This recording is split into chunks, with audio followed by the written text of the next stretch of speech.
नमस्कार। मैं डॉक्टर दिनेश चारण बीए द्वितीय वर्ष के हिंदी साहित्य के प्रथम प्रश्न पत्र में आपका स्वागत करता हूँ।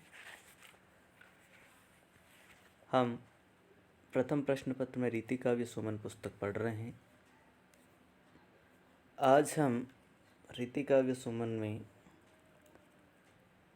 कवि बिहारी को पढ़ेंगे। बिहारी रीतिकाल के सबसे प्रतिष्ठित कवि हैं और हमारे पाठ्यक्रम में जो पुस्तक शामिल है उसके अंतिम कवि बिहारी हैं। इससे पहले हम रीतिकाल के कवि केशवदास, मतीराम, भिखारीदास, सेनापति, पद्माकर, भूषण, गणानंद और देव को पढ़ चुके हैं।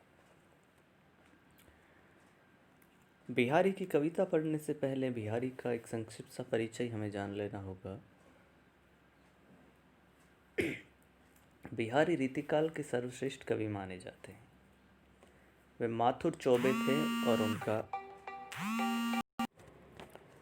इनके पिता का नाम केशव राय था, पर ये आचार्य केशवदास से भिन्न थे।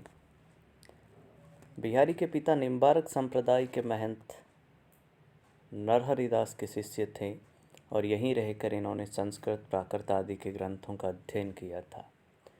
पिता के ओरछा छोड़ देने के उपरांत बिहारी बचपन में वृंदावन आ गए और वहीं मथुरा के किसी ब्राह्मण परिवार में इनका विवाह हुआ।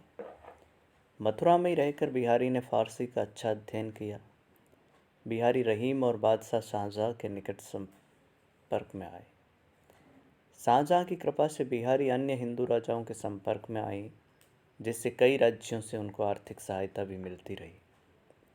सन 1645 ईस्वी के आसपास जब बिहारी जयपुर राज्य से अपनी वृत्ति लेने गए तो उस समय जयपुर के शासक महाराज जयसिंह अपनी नवविवाहिता पत्नी के प्रेम में इतने डूब गए थे कि राजकाज तक भूल गए थे। राजा को राज प्रबंधों की ओर उन्मुख करने के लिए कवि ने ये दोहा लिखकर भेजा, नहीं पराग नहीं मधुर मधु नहीं विकास यही काल, अली कली ही सो बंधियो आगे कौन हवाल। महाराज जयसिंह इस दोहे पर इतना प्रभावित हुए कि जयसिंह ने प्रसन्न होकर कवि को काली पहाड़ी नामक ग्राम पुरस्कार स्वरूप दिया। इतना ही नहीं, राजा ने इसी प्रकार के सरस दोहों को लिखने के लिए प्रेरित करते हुए कवि को एक एक दोहे के लिए एक एक मोहर देने का वादा भी किया। महाराजा जयसिंह से विशेष स्नेह पाकर कवि स्थायी रूप से जयपुर में रहने लगे और यहीं रहकर बिहारी ने अपने प्रसिद्ध ग्रंथ बिहारी सतसई का निर्माण किया। कहा जाता है कि यहीं चौहानी रानी के गर्भ से कुमार राम सिंह का जन्म हुआ और कवि ने उसका विद्यारंभ भी करवाया। बिहारी की स्वयं कोई संतान नहीं थी और ऐसा कहा जाता है कि किसी निरंजन कृष्ण को इन्होंने गोद ले लिया था। हिंदी साहित्य के इतिहास में एक कृष्ण कवि का उल्लेख मिलता है जो बिहारी सतसई के टीकाकार थे। संभव है कि बिहारी के दत्तक पुत्र कवि निरंजन कृष्ण ही हो। बिहारी सतसई की समाप्ति सन 1719 ईस्वी में मानी गई है और बिहारी की मृत्यु तिथि सन 1720 ईस्वी। इस प्रकार बिहारी अपने ग्रंथ की समाप्ति के उपरांत ही काल कवलित हो गए थे। बिहारी सतसई एक मुक्तक रचना है और 700 दोहों के इस ग्रंथ के माध्यम से कवि अमर हो गया। बिहारी सतसई की रचना कवि ने गाथा तथा आर्या सप्तशती, अमरूक शतक आदि ग्रंथों की प्रेरणा पाकर लिखी। बिहारी सतसई न केवल सतसई परंपरा का अनूठा ग्रंथ है, अपितु मुक्तक काव्य परंपरा में भी अप्रतिम है। कवि के इस ग्रंथ में जिस प्रकार का अलंकारिक चमत्कार तथा भाव सौंदर्य देखने को मिलता है, इससे ही स्पष्ट हो जाता है कि कवि न केवल अलंकार और ध्वनि काव्य लिखने की सिद्धता रखता था, अपितु बिना किसी लक्षण के ग्रंथ के लिए हुए भी काव्य में उसका समुचित उपयोग कर सकने में भी सक्षम था। दूसरे शब्दों में कवि किसी भी रीतिबद्ध ग्रंथ की रचना न करते हुए भी उस परंपरा में सिद्ध था। इसी कारण बिहारी को रीति सिद्ध कवि कहा जाता। रीतिबद्ध कवि काव्य के कला पक्ष पर विशेष बल देते थे और रीतिमुक्त कवि केवल रस निरूपण पर, अर्थात रीतिबद्ध कवियों के काव्य में भंगिमा विशेष की प्रधानता थी तो रीतिमुक्त कवियों में अनुभूति की। पर बिहारी की स्थिति इन दोनों के बीच की है। इनमें रसानुभूति और चमत्कारिकता दोनों का अद्भुत समन्वय मिलता है। यदि एक और उनमें रीतिबद्ध कवियों की ख्यालें बारीकी पाई जाती हैं, तो दूसरी ओर स्वच्छंद कवियों की भावों की गहराई। बिहारी, जैसा कि पहले कहा जा चुका है, एक मुक्तक कवि हैं। मुक्तक रचना में बहुधा वही कवि सफल होता है जिसका भाषा पर असाधारण अधिकार हो। बिहारी की यह भी अपनी विशेषता है कि उसने अपनी मुक्त रचना के लिए दोहा जैसा छोटा छंद चुना है। अंग्रेजी की कहावत ब्रेविटी इज आर्ट बिहारी पर अक्षरशः सत्य प्रमाणित होती है। उनकी इसी संक्षिप्तता की प्रवृत्ति को देखकर कहा गया था कि सतसैया के दोहरे ज्यों नावक के तीर, देखन में छोटे लगे घाव करे गंभीर।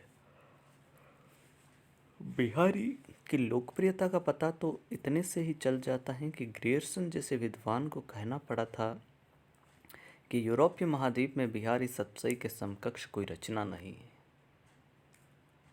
हिंदी के रीतिकालीन ग्रंथों में जितनी टीकाएं बिहारी सतसई की हुई हैं, संभवतः किसी अन्य ग्रंथ की नहीं हुई।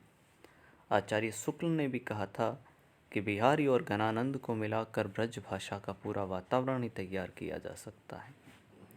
बिहारी ने जीवन को निकट से देखा और परखा था। इसी कारण एक एक दोहे में कवि ने किसी वस्तु, व्यक्ति, भाव का चित्रण समग्रता एवं मार्मिकता से किया है।